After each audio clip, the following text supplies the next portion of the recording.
Rapazzi já está aqui com a gente. Tudo bem, Natália? Boa tarde para você. Oi, Natália. Tudo bem, Ana? Boa tarde para você, Joel, todo mundo que está nos acompanhando. Pois é, uma reunião que não estava prevista, reunião extraordinária que aconteceu agora há pouco, em que a Agência Nacional de Vigilância Sanitária decidiu conceder autorização temporária de uso emergencial em caráter experimental de vacinas contra a Covid-19. A agência destacou nessa reunião que ainda não recebeu nenhum pedido de uso emergencial e nem pedido de registro de vacinas. E a diretora da Anvisa, Alessandra Soares, ela reforçou que esse pedido de uso emergencial deve ser feito por cada empresa que está fabricando uma vacina. A Anvisa também ressaltou que poderá modificar, suspender ou cancelar essa autorização temporária a qualquer momento, com base em elementos técnicos e científicos. Lembrando que 4 vacinas estão em testes de fase 3 aqui no Brasil, que é a da Pfizer, a de Oxford, a da Johnson Johnson e também a Sinovac. E vale também destacar que a Anvisa não deu um prazo para fazer essa análise de uso emergencial assim que a gente tiver um pedido feito por cada uma dessas empresas. Natália, só para entender, para ver se eu consegui pegar o que de fato mudou agora, porque a gente já tinha informação de que esse uso emergencial poderia ser autorizado, dependia de um pedido feito por parte do laboratório, etc e tal. Qual que é a diferença do que a gente tinha de permissão para o que a gente tem agora? É que esses testes não precisam estar concluídos, podem ser feitos enquanto os testes estão ainda em andamento. Exatamente o que significa essa mudança? Exatamente. Esse uso emergencial vai acontecer com essas vacinas que estão nessa fase 3, que é a última ali para comprovar a eficácia e a segurança, que é feita em humanos, que é justamente aqui está da Pfizer, da Oxford, Johnson Johnson e a Sinovac. É esse caráter experimental. Por isso que a Anvisa deixou bem claro que, por ser caráter experimental e esse uso temporário, então, desse uso emergencial, vai poder suspender a qualquer momento, cancelar isso a qualquer momento. Mas, basicamente, essa é a diferença. Não precisa ter um registro ainda aprovado pela Anvisa, nada em relação a isso para acontecer, então, esse uso emergencial, Ana. Uma dúvida, Natália, por favor. Você sabe me dizer se os testes todos têm que estar concluídos para que a empresa faça o pedido, a Anvisa, ou não? Ou, por exemplo, se pode ter a fase 3 em andamento?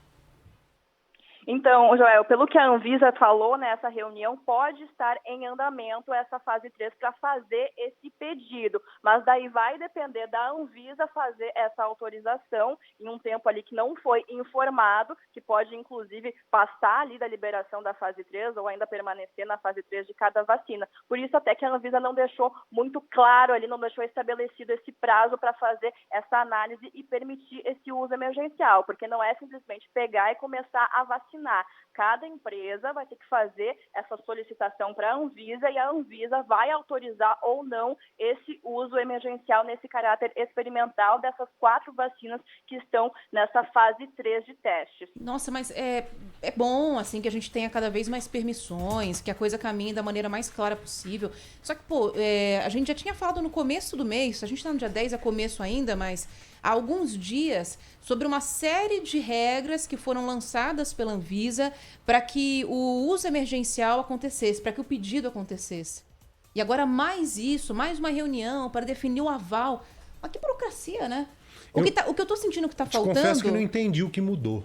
Então, na verdade, foi uma permissão a mais, que foi dada em cima de algo que a gente já tinha, uma lista de regras para que houvesse o pedido do uso emergencial, Natália. A impressão que eu tô, não sei, posso estar delirando, porque tá todo mundo meio delirando de tanta coisa que acontece, mas é que a Anvisa deu mais um empurrãozinho para ver se algum laboratório se mexe e pede esse uso emergencial, não?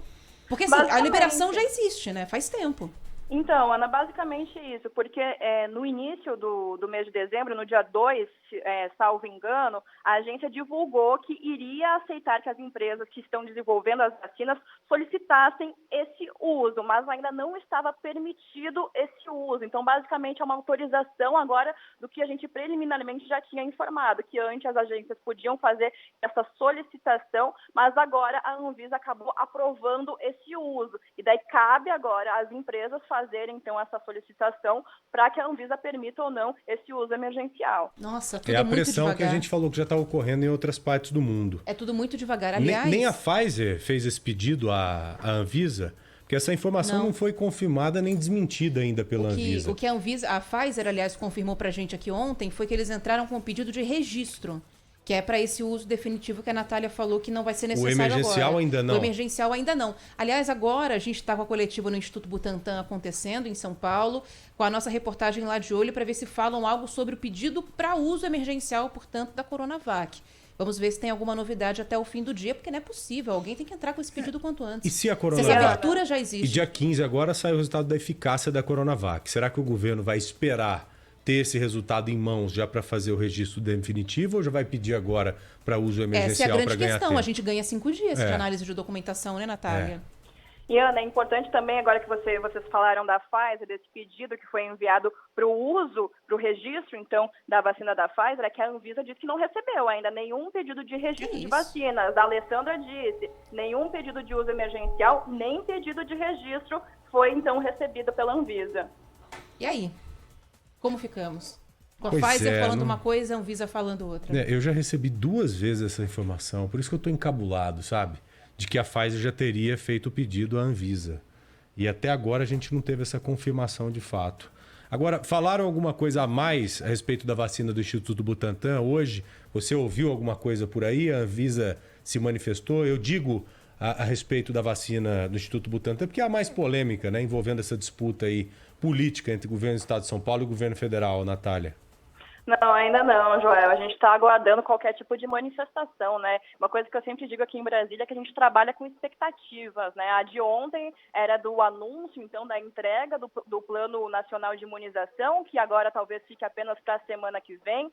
Nada foi dito sobre essa questão dessas vacinas. Hoje também a Anvisa acabou ficando apenas nessa questão do uso emergencial e não entrou em detalhes de cada vacina. Uma coisa que eu quero deixar bem claro aqui para os nossos ouvintes é que é justamente essa diferença do registro definitivo e também do uso emergencial. O definitivo é quando os desenvolvedores submetem esse pedido de registro à Anvisa, como disse que a Pfizer fez, apenas após concluírem as 3 fases de testes da vacina. E para acelerar esse trâmite, a Anvisa criou um procedimento de submissão contínua de dados. O uso emergencial é o que permite esses desenvolvedores enviarem esses dados que comprovem eficácia e segurança antes de terminarem a fase 3 da vacina. E justamente Pfizer, Oxford, Johnson & Johnson e Sinovac estão ainda nessa fase 3.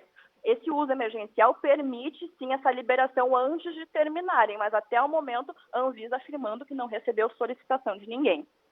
Ô, Natália, a gente estava discutindo o seguinte aqui.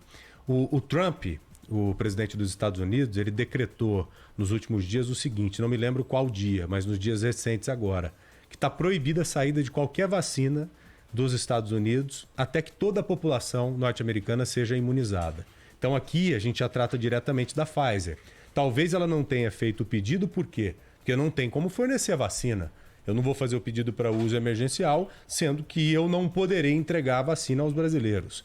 A vacina de Oxford, ela tem se mostrado mais prudente. Apresentou esse problema que nós relatamos, já mostramos, levamos aos nossos ouvintes da meia dose. na fase 3. Isso, na fase da 3. meia dose. Então a Oxford está mais prudente quanto a isso. Talvez por isso não tenha feito pedido para uso emergencial também. E a Coronavac está aguardando o resultado da eficácia, que deve sair no dia 15 agora. Então por isso que muito provavelmente nenhuma empresa fez o pedido. A explicação pode estar aí, viu, Natália?